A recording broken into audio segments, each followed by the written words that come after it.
Kalau tak sedap, potong jari abang. Ouch! Ludah muka abang.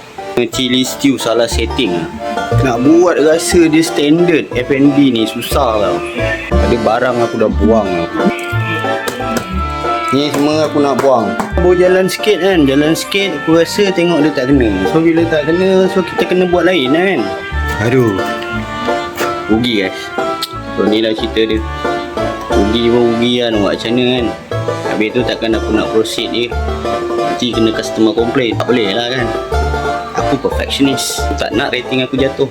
Dek, malu. Malu. Abang buang barang sikit tak apa dek. Yang penting customer abang puati.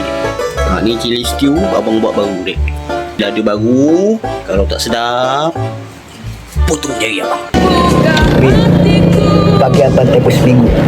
Kerenti bayar. Tak bayar potong jari abang. Ludah ke abang. Kau bagi tempoh seminggu dah bang. Kalau abang tak bayar, kau report polis.